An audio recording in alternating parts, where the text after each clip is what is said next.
we were offering a more efficient, cost-effective training solution for pilot training. So that's what I do during the day.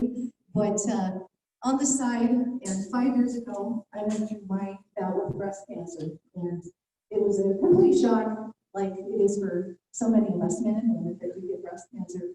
I had actually, as I said, done everything right, and that I had had a mammogram since I was age 40.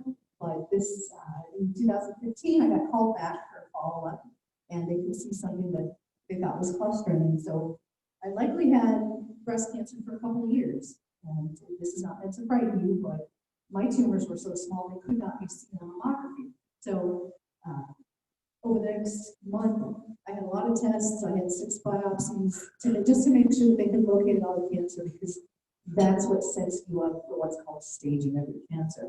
I ended up being staged as a late stage 3, and breast cancer typically goes up to stage 4, and then it gets really scary. So I always say, I'm so grateful because they caught my cancer just in time for it to still be considered treatable. But it was a brutal treatment plan. So if you go on to the next slide, please. And so I got the phone call at work one day, and I was sitting at my desk, and I had had a biopsy of what they thought were cancer cells, both in my left armpit and my left breast. And my doctor called to say that the test had come back positive. And so at that moment, I really hit reset on my life. I was 49 and a half years old, thinking that in the second chapter of my life, everything was just going to go so much more smoothly, and I apply all of this knowledge and lessons learned that I had, painful ones and good ones in business. But that very same day after reading, I had very emotional moments together. I just decided I wanted to experience my breast cancer experience differently. And so what I started to do right away was I started to keep a journal.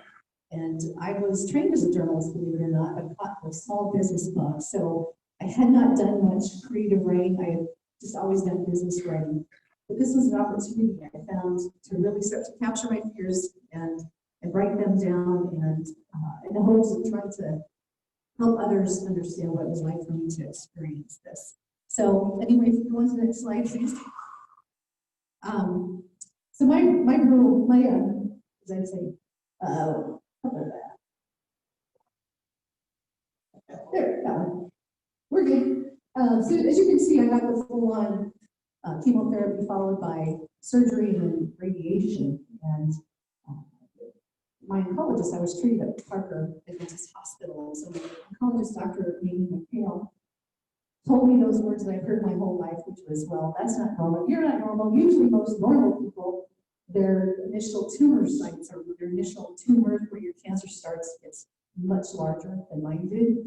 Where my cancer luckily started was a tumor that never got much larger than 2 centimeters. And so, but it spread to my lymph nodes, and that just doesn't happen. So what they did was stage me as a late stage 3. And we got started first with the dreaded chemotherapy and a couple of very vicious drugs, one which is called the Red Devil, which makes your hair fall out. Yep, my hair fell out on the 21st day, exactly like they said it would, although I shaved my head because I wanted to be in control when I lost my hair. I didn't want cancer to be in control. So I'm a little bit unique in that way. In the midst of my 5 months of chemotherapy, though, it was a real wet spring here in Denver in the spring of 2015. We had a lot of moisture, the complete opposite of this year, unfortunately. And so I was advised by my oncologist that there's all kinds of quote-unquote treatments for nausea, the traditional brutal drugs, and then some of the experimental. And she said, please just don't mix the 2. So I had a good friend who is an acupuncturist. And I thought, how much harm could I do if I went and had a little acupuncture to help with the nausea? Well, I did that. By doing that, all this energy was shooting through my body, which is what acupuncture really is.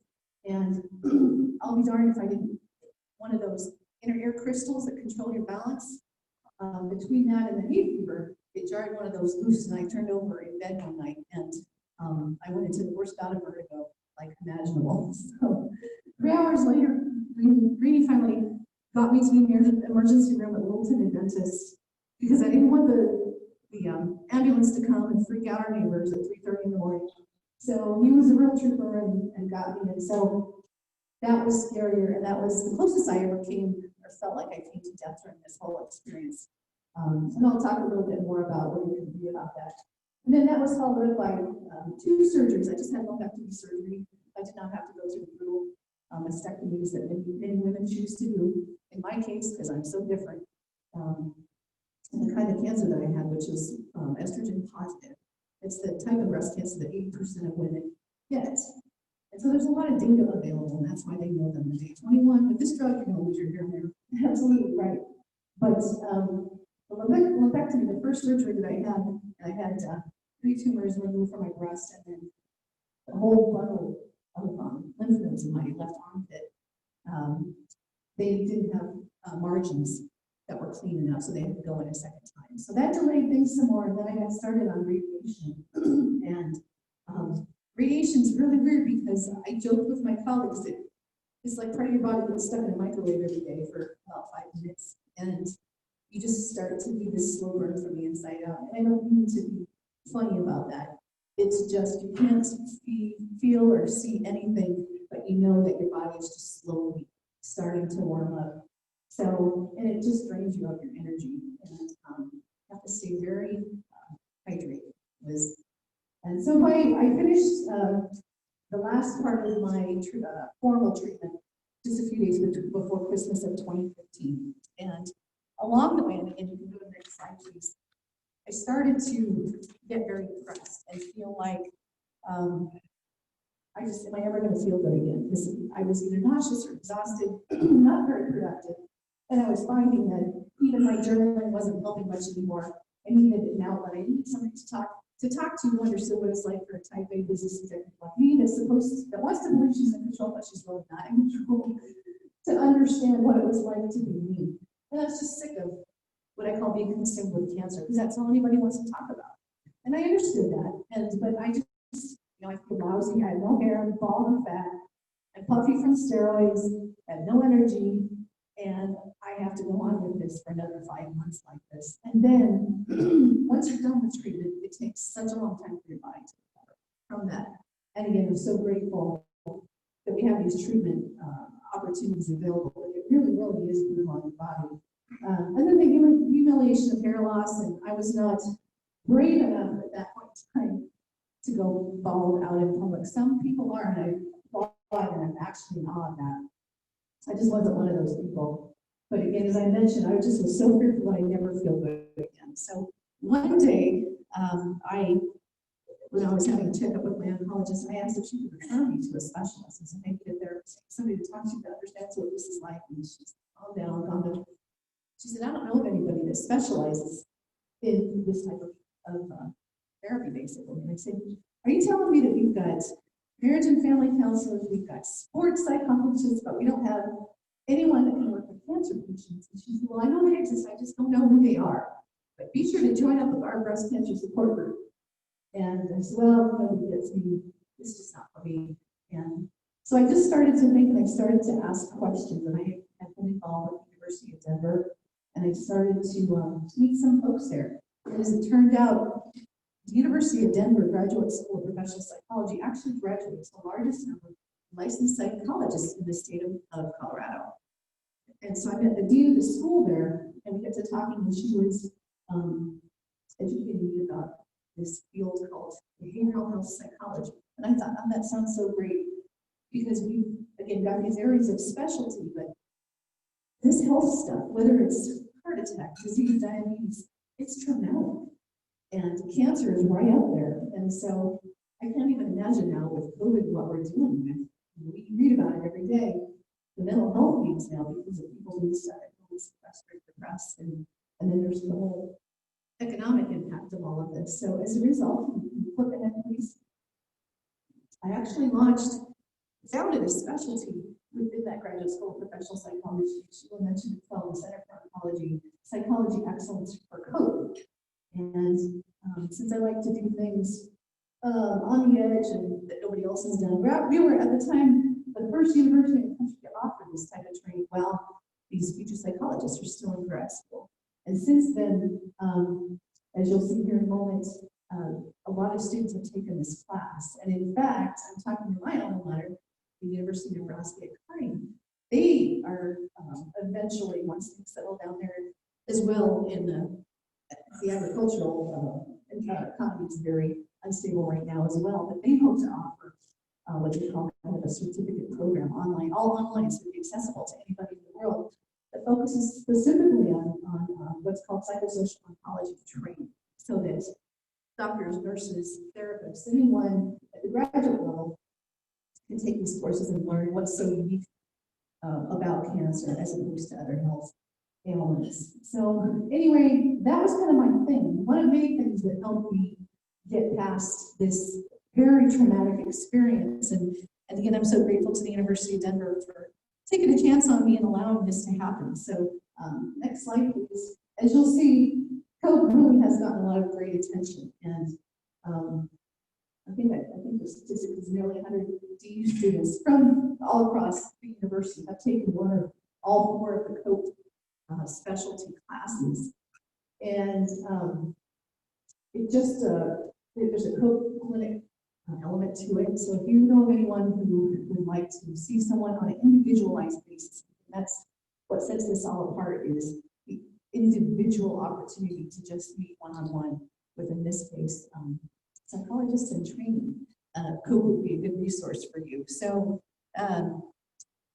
two students in particular that have really touched my heart have been impacted by COPE. One is a woman, delightful woman from Dallas. Her name is Pippa Tucker, and she had experience with some of her family members that went through cancer, and she knew she wanted to be a psychologist, and she went online and just searched for, she wanted to specialize in oncology psychology, and she found COPE, and she said she couldn't find anywhere else in the country that offered this type of training. So it's very difficult to get into that school at BU, but she was accepted, and she's now in year 2 of the program, and that's, of course, a 4-year PsyD is the degree that she'll get. So it was great to meet Pippa. And then secondly, another delightful young woman, Stephanie, attended a lunch and learn offered by the University of Colorado Cancer Center a year ago, and attended a lunch and learn presentation like this that I gave.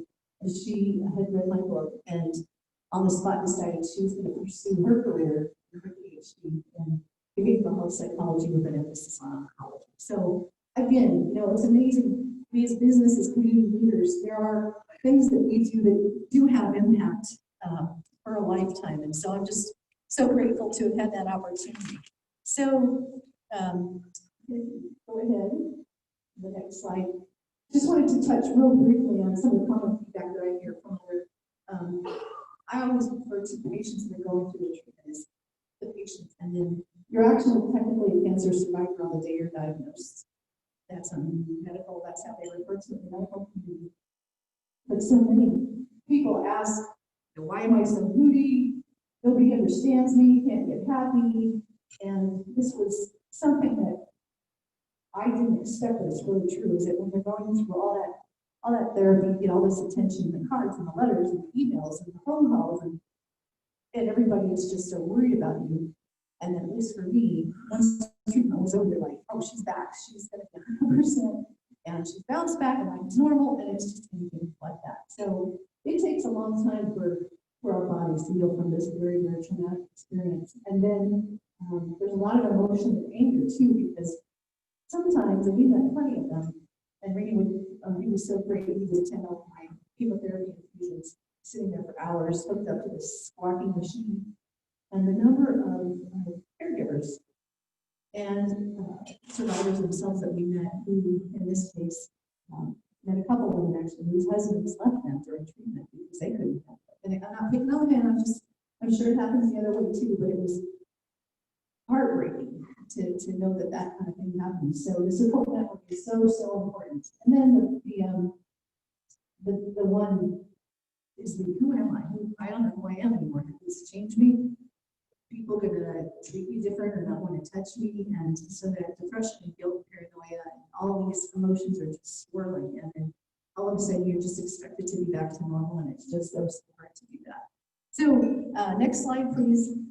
I mentioned COPE as a as a life raft, but also that journal, as I was communicating with people, I wasn't on social media. During this whole time, I just didn't want people's pity and I didn't want to be on display. So I kept journaling and just providing updates, and probably a couple of you in this room got some of those updates. And I was encouraged just because of the way I talked about my cancer versus what Angelina Jolie did. It's not fair to compare myself to her. I'm no Angelina Jolie, but just a different type of breast cancer. There's 7 or 8 different types of breast cancer.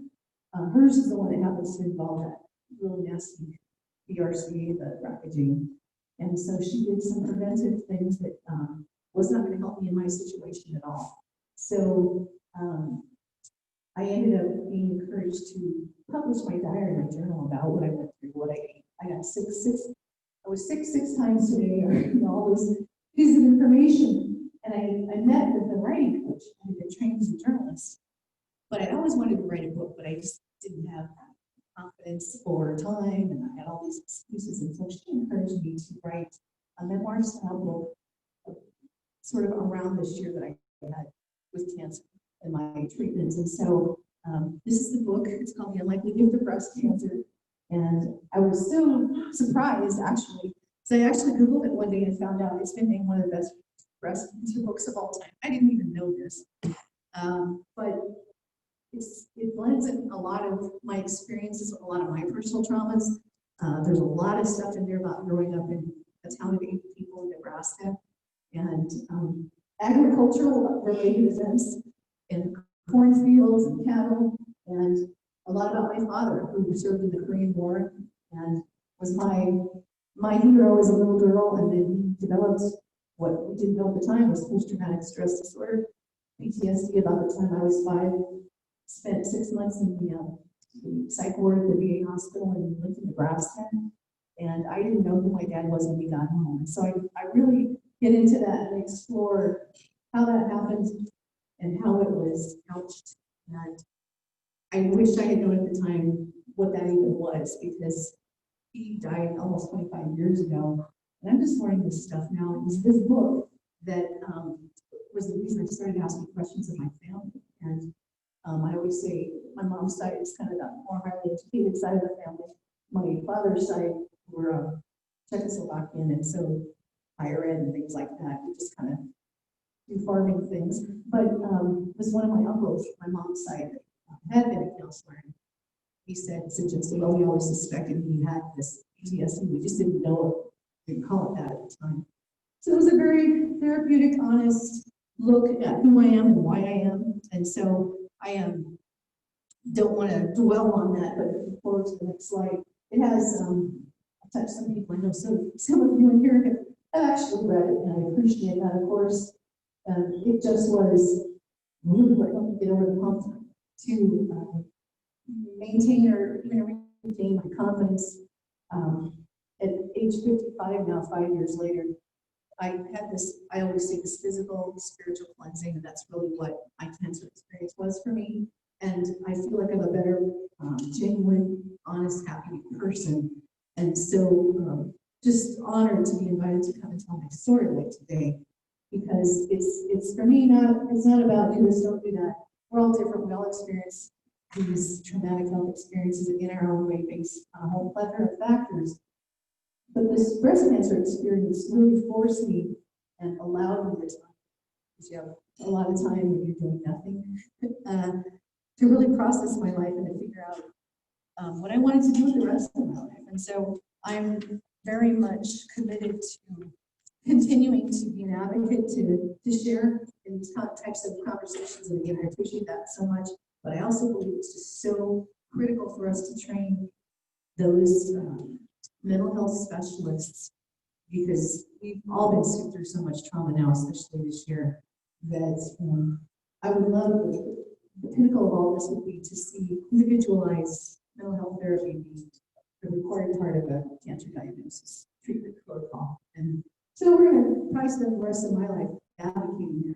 I sure hope someday that it happens. So next slide. In closing, just wanted to thank you again. Oh, there's a couple of them. If you'd like to buy the book, there's a discount. You can see me afterwards for a bookmark. or a business card to thank you for your service, for serving the community.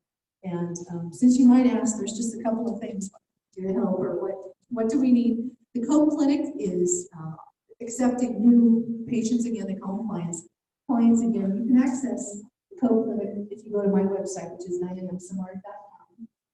And then secondly, if you want to sign up, I write a monthly blog. I'm not actively writing the book right now. I don't have time. Everybody wants to get their airplanes, so I'm really busy in my job. But my blog is free, and I know some of you are signed up for that too. So it's not about cancer, it's about whatever's on my mind. And my writing style is, my goal is to have you crying and you turn the page and you're laughing again. So that's what my life is like. And again, what the impact has been on me. And then finally, I mentioned the book, and I'm running a discount through the end of the year. You can find my book on Amazon, or you can buy it through my website. And there's this promotional discount that you can get. So in closing, thank you, Rini. Thank you to so many friends that I haven't seen in such a long time. Thank you for your service to the community. And I just have these final words that I tend to say pretty consistently that really wraps up and indicates what this whole experience has meant to me. And it's this: cancer beat me down so I could build myself back up and transition into my second chapter of life with more joy and passion and peace than I ever imagined possible. So thank you so much. Happy to take any questions or whatever you'd like me to do.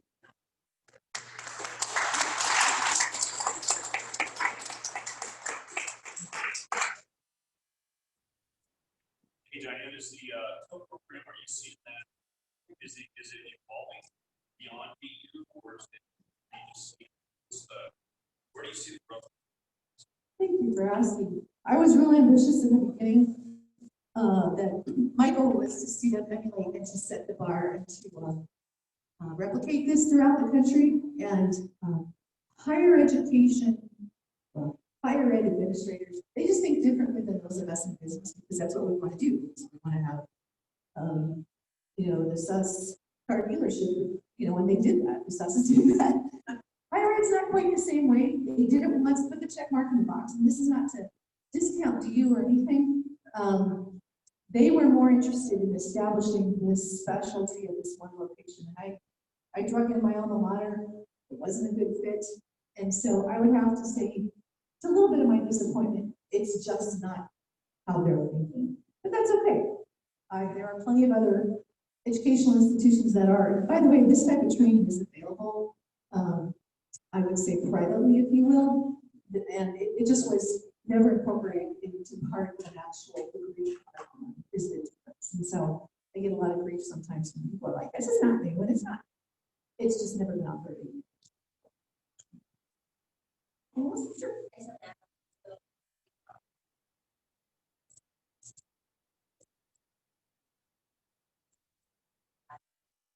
Not yet. That's what working with the University of Nebraska planning on, because there's so many therapists that have told me, tell me when it's available because I'll take it. So we're asking. Yes.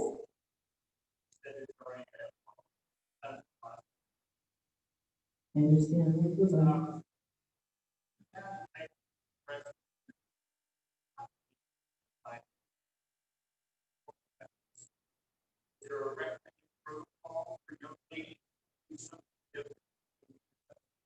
So I always drown Rainey into these responses because he actually listened more than I did. I'll just start by saying mine was just, there's a thing called dense breast tissue, which is not uncommon. I just am a real problem child for that. So how our insurance system works is that you have to have a really, really good reason for your insurance to pay for an MRI.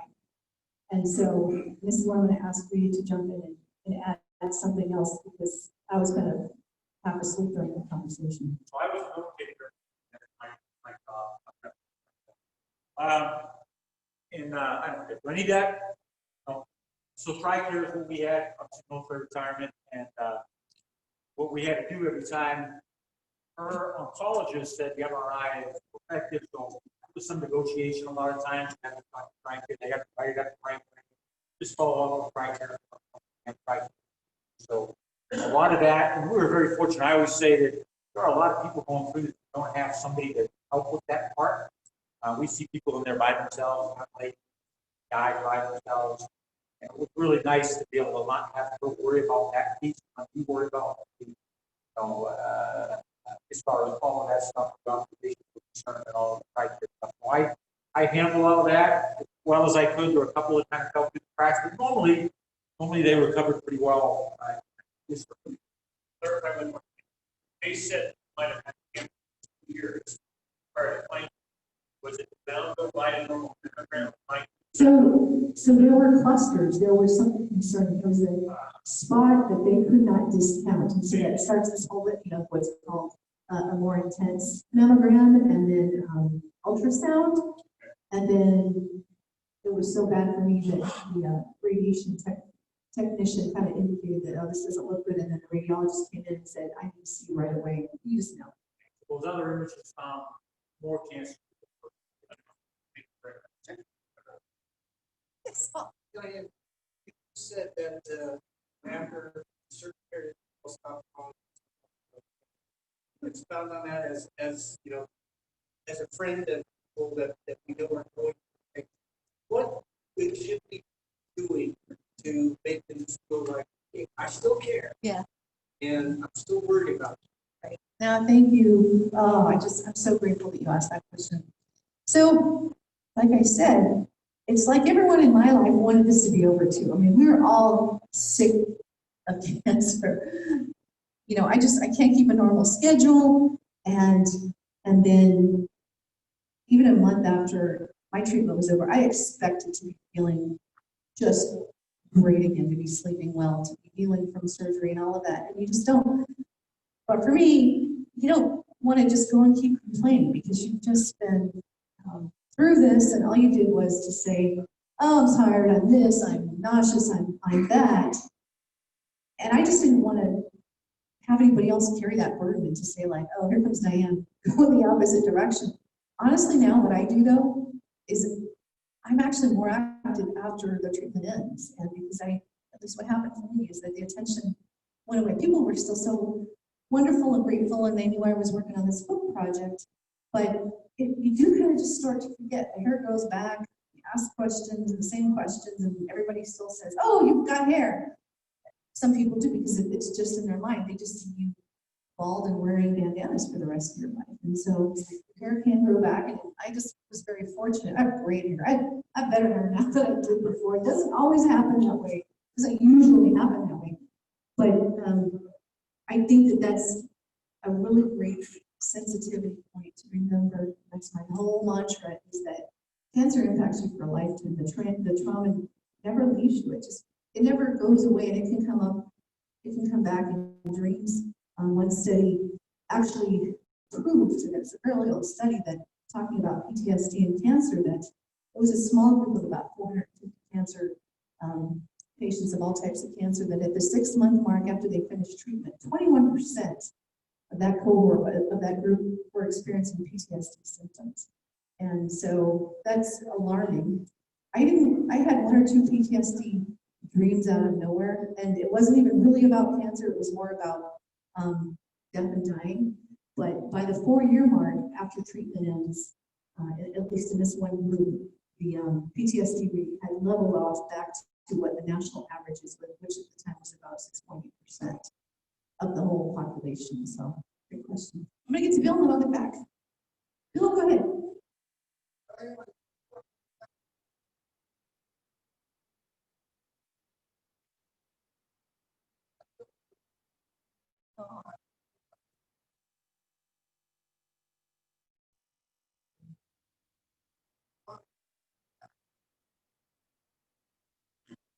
Thank you so much. And Bill, that's so sweet of you. And we both, and I credit Reedy too, he's been a wonderful advocate along with me to just, if anybody wants to talk about this, and as I mentioned, I do recognize that with this pandemic is ongoing, and we'll just see what we're in for here in the next few weeks and months. But it's the same type of, you see people reacting, responding. We have friends all over the spectrum politically. We like it that way. We've got friends who have yet to leave their houses. We've got friends we visited because they won't go to a restaurant, and we just understand it. Had we not experienced this, I don't think we would be so understanding. And so the trauma, the ongoing trauma, the fear, I don't know what we've got to look forward to, but it's just so true that trauma is just not caused by the traditional, war experience or whatever. It's caused by these health conditions. So, yes, sir. Wow, so I looked that up the night of my first chemo treatment because I'm like, I don't know that I can survive this. I was very, very sick. At that time, for stage 3, and stage 3 is very wide. They have stage A, B, C. I staged as a 3C. At that time, it was 72%. But then you get to 4, and it's like 92 to 95%. And I'm sorry, mortality, excuse me. So just, yeah. So 72% survival rate, and then 95% mortality rate. It was a high number for the stage 4s. So, yeah. Anyway, I think that's it. Thank you so much for having me. Thanks again. It's good to meet you. So for speakers for our club, we give them a challenge. Nice. Which I think is appropriate for what you were talking about and for everything you got going on and for the future. So thank you for being here. Wonderful. Thank you so much. All right, guys, thank you. We're going to go here and we're adjourned.